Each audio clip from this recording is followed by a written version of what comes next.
Ceci est un livre audio autogénéré par Google. L'homme TOILE. Envoi. Au commencement l'esprit planait sur le non-être, au commencement était l'énergie, puis l'énergie devint matière et la matière devint vie, nous sommes de l'énergie faite matière. Nous sommes de la matière qui vit, nous sommes de la matière qui pense, nous sommes de l'esprit qui anime et construit. L'homme 3 est un fragment d'univers. Il est fait de la même matière, mais d'une matière animée. Il fait partie de l'univers, c'est une évidence, et celui-ci n'est pas pour lui un simple cadre, un simple décor. Il n'y a aucune discontinuité entre la matière qui le constitue et la matière universelle. À sa mort, les éléments qui construisent son corps ne cessent d'être toujours présents dans l'univers. Ils sont là, c'est la poussière dont il est fait. Seul l'arrangement qui créait sa personne a disparu. Tout cela interroge et ne peut qu'interroger car l'esprit qui est en l'homme possède la capacité inouïe d'appréhender l'ensemble du processus cosmique qui l'englobe, de l'infime à l'immense, et de dominer la matière. Et de fait, la question du sens de l'univers et de notre présence en lui se pose nécessairement et s'est toujours posée. Dans l'euphorie du déterminisme conquérant de l'âge des Lumières et depuis lors, beaucoup de savants ont cru et croient toujours pouvoir affirmer que rien n'a de signification et que seuls des mécanismes automatiques interviennent qui par leur jeu aveugle et conjoncturel, dénués de raison, organisent le tout. Et pourtant la science, issue de notre intelligence, celle de nos propres êtres qui ne sont que des grains d'univers mais des grains au pouvoir étonnant, dévoile chaque jour un peu plus l'extrême rationalité du monde qui est le nôtre si l'on appelle rationalité le lien précis entre divers systèmes formant ensemble un tout cohérent et intelligible régulé par une stricte logique. Cette dernière entité, la logique, celle des lois de la nature, s'impose à eux. Notre esprit qui découvre cela, serait-il donc la seule intelligence du cosmos ? De quel droit le penserions-nous ? N'est-ce pas une étrange chose que de dénier à l'univers qui nous baigne et nous imprègne la qualité qui fait que nous en avons conscience ? Si l'on y réfléchit, les richesses de l'invention dans toutes les espèces animales, des insectes aux mammifères, et même dans tous les aspects de la biologie en comprenant les végétaux, trouvant des solutions aux problèmes de la vie, admirables dans leur finesse, leur opportunité et leur efficacité, ne traduisent-elles pas une forme d'intelligence diffuse, inhérente à la nature ? Tout cela à partir du phénomène essentiel, initial, auquel nous sommes confrontés, qui est celui de la simplicité de la substance originelle, encore que les problèmes qu'elle pose aux physiciens soient d'une extrême complexité. Cette substance n'était qu'énergie. Existait-elle de toute éternité ? On ne peut répondre à cette question. Quoi qu'il en soit, on admet qu'elle se manifesta d'abord sous forme totalement indifférenciée, chaleur et radiation. L'univers, et donc la réalité de notre monde, sont le produit d'une complexification progressive et continue de cette même entité originelle. Après une très courte période qui échappe à l'investigation scientifique car les lois de la physique n'étaient pas encore là, c'est le temps de Planck, cf. Elle s'est matérialisée en particules primitives se groupant progressivement pour former les éléments subatomiques puis les atomes. La construction et l'histoire de l'univers commençaient. Le domaine PHENOMENAL. Le plus grand des mystères n'est pas que nous ayons été jetés au hasard dans une profusion de matière et d'étoiles. C'est que de notre prison nous puissions tracer de nous-mêmes des images suffisamment fortes pour nier notre néant. André Malraux. Le monde matériel. L'étrangeté du monde matériel. Pour l'homme observateur immédiat du monde qui l'entoure, la matière est identifiable à la réalité. Cela ne lui pose aucun problème. Il vit, s'appuyant sur cette certitude, dans un monde formé d'objets solides et dont ses sens découvrent la rassurante et infrangible présence. Si l'on accepte les esprits qui dès l'Antiquité se sont interrogés sur la nature profonde des choses, comme Démocrite ou Épicure qui élaborèrent les rudiments d'une théorie atomique de la matière, le monde réel tel qu'il nous apparaît n'a jamais été contesté par le commun des mortels dans son indiscutable cohérence.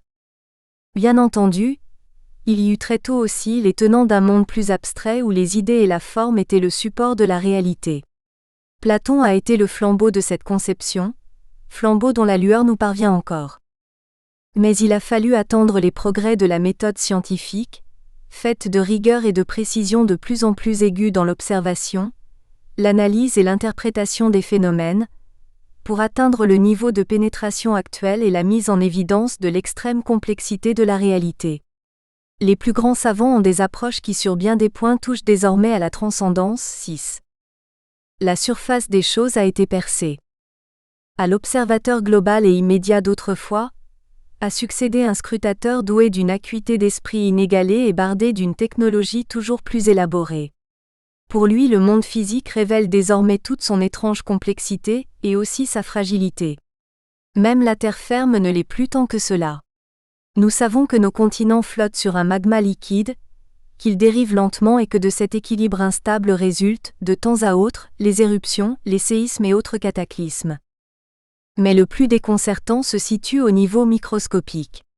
L'atome insécable, que l'on pouvait se représenter sous forme d'une toute petite bille, s'est mué en un élément aux limites imprécises, formé d'une multitude de composants que l'on ne cesse de dénombrer en sous-éléments, les derniers reconnus étant les quarks que certains théoriciens à la recherche de la loi fondamentale d'unification du tout tentent à assimiler à des infimes cordes, minuscules filaments d'énergie vibrant chacun à une fréquence caractéristique.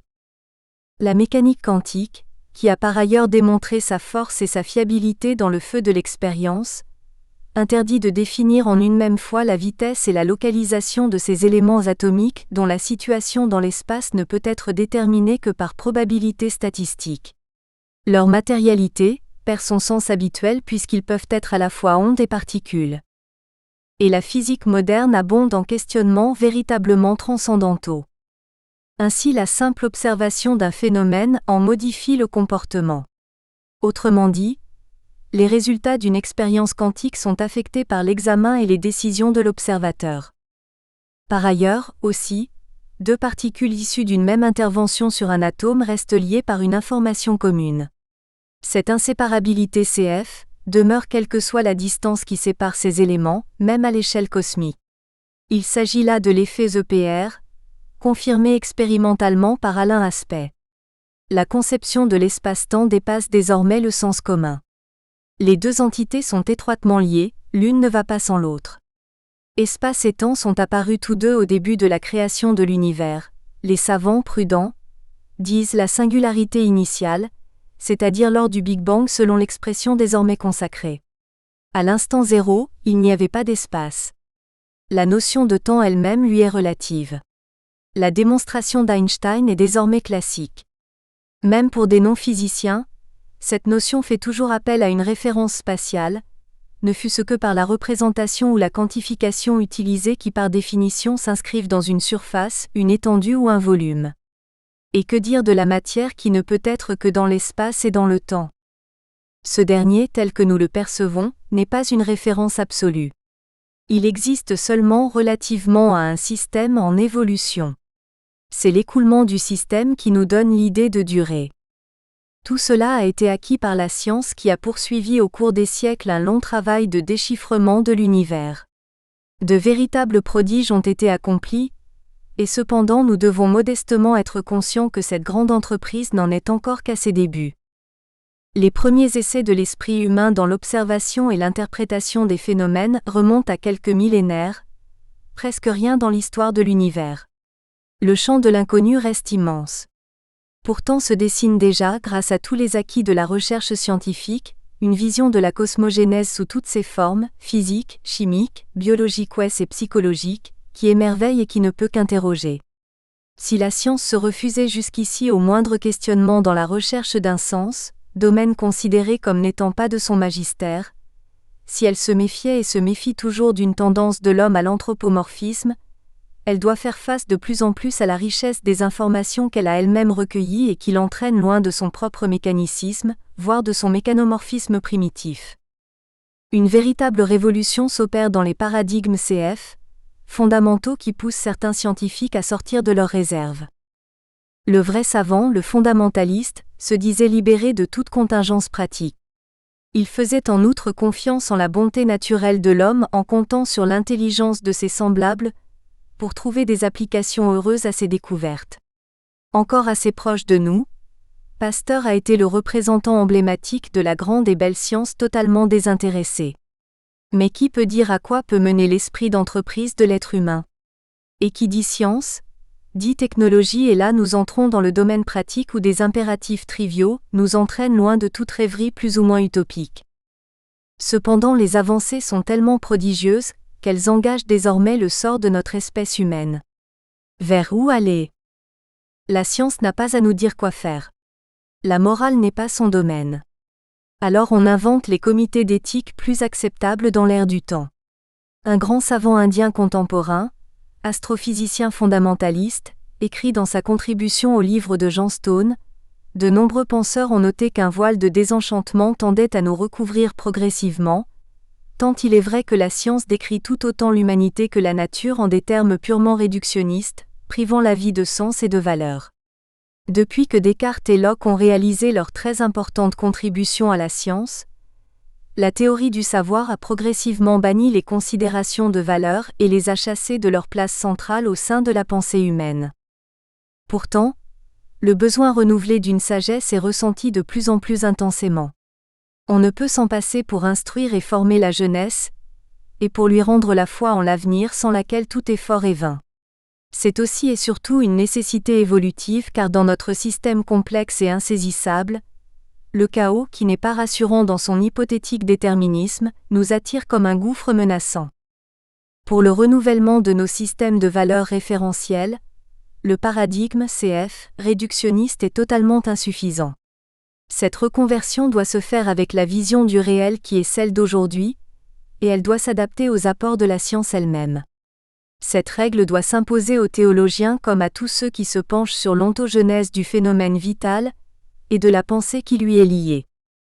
L'unité et la complexité du monde du vivant. Ce que nous appelons la réalité basique est donc faite de cette matière dont nous venons de voir l'étrangeté, c'est-à-dire l'immense complexité derrière une apparente simplicité. Mais notre monde tangible ne s'en tient pas là. Il comprend aussi une autre vastitude phénoménale, celle du monde du vivant. Nous y sommes immergés, nous en faisons partie et en tant que tels, ici encore, cela nous paraît aller de soi. Nous naissons, nous vivons, nous mourons. Nous avons le sentiment de notre vérité existentielle, nous ne pouvons douter de nous-mêmes. C'est même notre seule certitude. L'univers, après tout, n'est-il pas une image que nous construisons dans notre esprit? Seules les investigations que nous menons en application des lois que nous avons reconnues et édictées nous en donnent la représentation intellectuelle. En bref, notre esprit seul recueille les données immédiates fournies par nos sens. 14. Le reste n'existe qu'autour de lui. Mais bien entendu, la rationalité de notre démarche mentale nous convainc de la cohérence et donc de l'existence du monde extérieur, c'est-à-dire de ce qui nous apparaît comme se situant en dehors de nous. Approfondissons notre réflexion sur cet autre aspect du réel, celui des êtres vivants. Qu'est-ce donc un être vivant? Que sommes-nous nous-mêmes, en tant que faisant partie de ce monde doté des propriétés prodigieuses qui appartiennent à la vie? Tout d'abord, nos corps individuels sont intimement liés dans une étroite symbiose à tout ce qui constitue ce monde. Une phase précompétitive purement symbiotique aurait même précédé la phase darwinienne. Nous ne sommes pas de simples passagers sur notre planète. Nous partageons la même origine avec tout ce qui vit, dans le règne animal comme dans le végétal, à tous les niveaux. Nous sommes un rameau de l'arbre de la vie qui plonge ses racines au plus profond de la terre primitive. Les travaux modernes en phylogénie moléculaire, utilisant essentiellement les études génétiques, parviennent à l'élaboration d'un concept d'ancêtre unique, commun aussi bien aux prokaryotes, cellules sans noyau, qu'aux eucaryotes, cellules nucléées, depuis les algues primitives jusqu'aux êtres les plus complexes. Cet ancêtre a été baptisé Luca, Last Universal Cellular Ancestor. La plus grande partie de l'évolution s'est faite sous une forme unicellulaire. Les êtres pluricellulaires, beaucoup plus tardifs, occupent la branche terminale des eucaryotes. Tout cela montre bien à quel point l'homme est un nouveau venu. Chronologiquement, il apparaît dans la dernière seconde, sur le cadran horaire de l'évolution du vivant. Nos plus lointains ancêtres, les australopithèques, sont apparus il y a environ 4 millions d'années. Nous-mêmes, l'humanité, ne représentons que 0,0013% de l'histoire de l'univers. Une image illustre bien notre relativité. les photons porteurs des aspects qui nous parviennent aujourd'hui des galaxies les plus lointaines, se déplaçant comme on le sait à la vitesse de 300 000 km par seconde, ont été émis des millions d'années avant que l'homme ne soit apparu sur Terre. Nous devons nous rappeler aussi que nous sommes issus de la matière originelle. Nous ne sommes qu'une organisation de cette matière et celle-ci, nous l'avons vu, est une forme de l'énergie fondamentale qui revêt toutes sortes d'habillages. Avec la vie, un nouveau pas est franchi. On entre dans un niveau de réalité de nature différente, une organisation d'organisation. Chaque élément se lie à tous les autres dans un super ensemble dynamique qui n'existe que par le projet global. Il est remarquable que, pour désigner le corps vivant, on utilise le mot organisme. Nous sommes en effet essentiellement cela. Notre personne forme un tout fonctionnel. Chaque sous-ensemble ne paraît se justifier que dans le cadre du tout. La construction de l'organisme suppose un plan d'ensemble. Cette opinion qui paraît évidente mais qui est très discutée, gagne des scientifiques de plus en plus nombreux. Un programme préexistant? Il y aurait donc un autre niveau de réalité, supérieur au nôtre qui se serait imposé aux interactions aléatoires de corps simples, ou complexes, soumis seulement à l'effet des lois de la nature. Celle-ci ne dépendrait-elle d'aucune intention? Il s'agit de savoir si une programmation, un dessein, dirige cette organisation, en somme si celle-ci a un sens. Avant d'aborder de telles considérations, continuons notre analyse du réel tangible. Un phénomène de première grandeur s'est passé sur notre Terre, il y a environ 3 ou 4 milliards d'années. La matière, c'est-à-dire l'énergie, a franchi un pas de plus dans son organisation. Il s'agit d'une émergence, d'une discontinuité dans le processus évolutif. C'est en fait une véritable révolution. Il s'est créé des liens d'un nouveau type entre divers éléments, des liens caractérisés par leur plasticité, leur fragilité mais aussi leur adaptabilité, leur capacité d'inventer des formes nouvelles et d'établir des procédés de communication et d'information d'une très grande précision et d'une extrême complexité entre les diverses structures. Ces formes sont modulables, évolutives et s'accompagnent d'un autre phénomène nouveau, une sorte d'intériorité autonome, inapparente au niveau élémentaire mais qui se manifeste à partir d'un certain degré de complexité. Des grains de psychisme, pouvant monter jusqu'à la pensée lorsque par addition et conjugaison, la complexité atteint un niveau suffisant. Nous reviendrons plus loin sur ce phénomène qui nous concerne au premier chef. Sortant du stade de la prévie, les molécules unies en formation de plus en plus complexes amorcent le phénomène vital dans un milieu symbiotique CF. De cette symbiose est issue la cellule qui va constituer l'élément fondamental de tout organisme vivant. Elle s'est construite peu à peu par le rassemblement et l'organisation d'éléments prébiotiques, apparus dans la soupe primitive, ou peut-être essaimés du milieu interstellaire, ce qui, soit dit en passant, ne règle pas le problème de leur origine. Des travaux considérables sont consacrés à la question de la biogenèse élémentaire. On peut considérer qu'à partir de ces molécules de base, groupées et organisées en éléments fonctionnels, sans doute en intégrant des éléments plus primitifs, prévivants, un travail de construction s'est poursuivi au cours des millénaires pour aboutir enfin à cette cellule en question, organisme doué d'une vie propre comprenant le cytoplasme entouré d'une membrane, contenant le noyau et divers organites jouant tous un rôle spécifique fondamental. Par exemple, parmi ces organites, les mitochondries fournissent l'énergie nécessaire au fonctionnement de la cellule. Leur nombre varie beaucoup selon l'activité cellulaire. Ainsi, une cellule musculaire en est abondamment pourvue. Les cellules possèdent toutes les caractéristiques de la vie que nous avons vues. Chacune d'entre elles naît de la division d'une cellule mère, elles croissent et se multiplient dans la mesure des besoins, elles remplissent les fonctions qui leur sont dévolues et qui sont extrêmement diverses, fabrication de protéines, d'hormones, d'os, différenciation en fibres musculaires, nerveuses, cutanées, etc.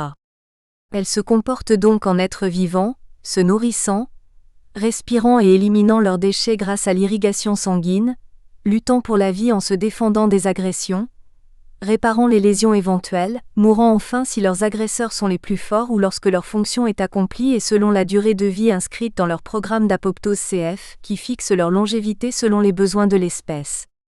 Elles cohabitent en harmonie et en complémentarité avec leurs homologues de toute catégorie qui, ensemble, constituent l'être vivant complexe.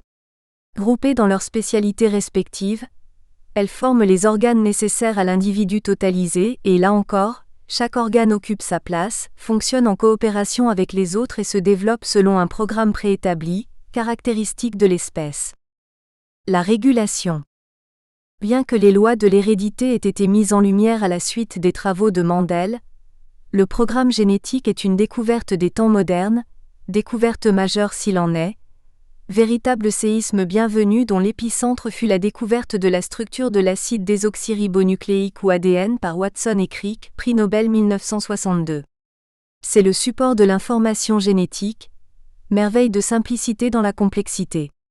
Dans cette molécule est inscrit l'essentiel du code génétique contenu dans les chromosomes des noyaux cellulaires.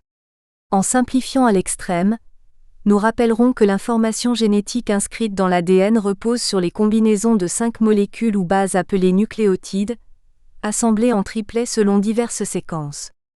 Une autre molécule, l'ARN messager, est chargée de traduire le message de chaque gène et de lui permettre de s'exprimer en protéines constituant la matière vivante. Le code génétique, indispensable à la cellule pour fabriquer les protéines, est donc un système de correspondance entre le langage de l'ADN et celui des protéines. Il est universel.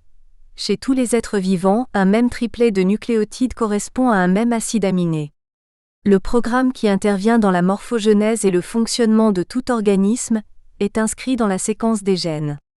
On progresse tous les jours dans le déchiffrement du séquençage propre à chaque espèce et qui caractérise chaque individu. On apprend même à intervenir sur ce sein des seins de l'être vivant et à en modifier la traduction. Toutes ces merveilles que l'on découvre doivent être situées dans le grand mouvement d'organisation de la matière-énergie. Il faut avoir à l'esprit que, au début de l'univers, c'est-à-dire après la formation des premiers atomes, quelques petits millions d'années après le Big Bang, la matière ne contenait encore que peu d'informations. Cette dernière, au cours de l'évolution qui a suivi, en près de 14 milliards d'années, a atteint un niveau de complexité absolument prodigieux. Ce que nous avons vu du génome, CF, qui conditionne la vie et les formes qu'elle revêt, suffit à nous en convaincre. Une stupéfiante quantité de données dirige toutes les structures et toutes les fonctions vitales. Mais les gènes sont-ils seuls à diriger ? Nous verrons que leurs éléments constitutifs se renouvellent en permanence, et qu'ils sont donc eux-mêmes le produit d'une régulation.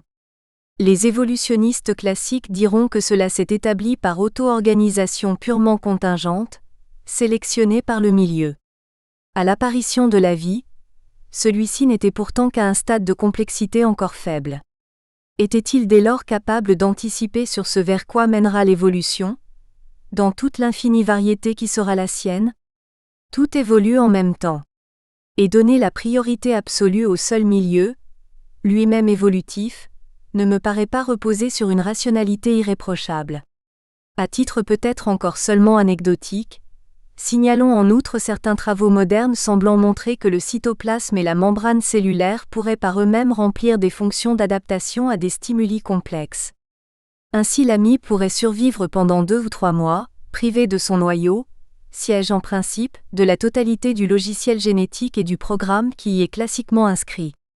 Les protéines de la membrane et leurs antennes moléculaires se comporteraient comme des puces informatiques réagissant aux stimuli du milieu.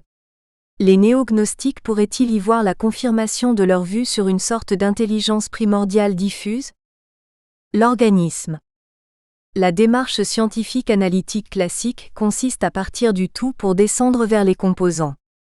On décrit ainsi la cellule telle que nous l'avons vue, et les éléments qui la constituent.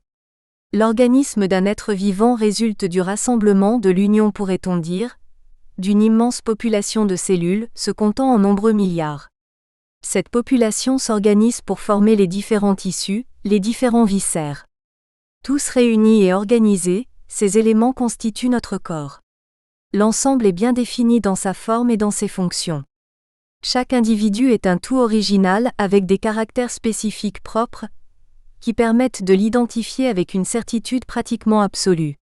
Mais tout individu, dans chaque sexe, possède les caractéristiques propres à son espèce et on observe une répétitivité remarquable du schéma corporel commun par-delà les générations. Relativité de notre vision du monde. À l'échelle d'observation qui est la nôtre, Notre corps forme donc un tout cohérent dont la présence au monde, celle que nous percevons, ne nous paraît pas discutable. C'est sur cette réalité que se fonde notre sentiment d'existence personnelle, la notion de notre moi. Le monde, autour de nous, forme un lieu familier qui nous héberge tout naturellement. Mais si par l'imagination nous essayons de nous mettre à une autre échelle, celle d'une bactérie par exemple, notre représentation du monde s'en trouverait bouleversée. Nulle vision d'ensemble telle que la nôtre ne serait plus possible, car tout notre environnement serait méconnaissable à cette échelle. Nous serions entourés de formations étranges, non identifiables, paraissant n'avoir que des liens de contiguïté les unes avec les autres, sans cohérence apparente ni unité fonctionnelle. Notre personne dans son jardin d'Éden n'existerait plus. L'homme, en effet, ne voit le monde extérieur et la place qu'il y occupe qu'à travers sa propre perception de l'espace-temps. Or celle-ci est toute relative. Elle est inséparable de la taille et de la durée de vie du sujet observateur. Notre bactérie imaginaire, dont la durée de vie est limitée à quelques-unes de nos heures, ne saurait en avoir conscience si tant est qu'elle en soit capable. Quant à la représentation qu'elle aurait de la nature qui l'environne, elle n'aurait bien entendu rien de commun avec l'image que nous en avons. Et rappelons-nous que déjà, à notre échelle, cette représentation est très différente selon les caractéristiques sensorielles de chaque espèce animale qui relativise les perceptions. Ces considérations expliquent que nous rencontrions des difficultés presque insurmontables pour nous situer à la place qui est la nôtre dans l'univers. Nous sommes inéluctablement référencés par rapport à notre propre échelle d'espace et de temps. Comment dès lors avoir directement, sans l'aide des moyens d'exploration modernes, un discernement clair de ce que représente l'infinime petit, l'infinime grand, l'infinime complexe et l'immensité des temps géologiques? La notion d'espace d'abord. Les dimensions du corps humain se situent approximativement à mi-chemin entre celles de l'immense, l'univers, 1026 cm, et celles de l'infime, 10 à 17 cm, c'est-à-dire des plus petits éléments auxquels on puisse avoir accès. Le monde qui nous concerne, auquel nous nous référons, est cependant celui qui est à l'échelle de notre corps. Notre horizon naturel, celui qui est le cadre de notre vie, n'a pas fondamentalement changé, en dehors des modifications évolutives du milieu qui n'ont concerné que le décor, comme s'il s'agissait d'un théâtre, depuis que les premiers hommes sont apparus sur Terre. Seule la science l'élargit vers les extrêmes, avec les outils créés par l'esprit humain, du microscope électronique au plus puissant télescope, et j'en passe.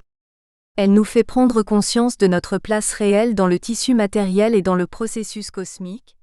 De plus en plus. Nous espérons que vous avez apprécié cet aperçu.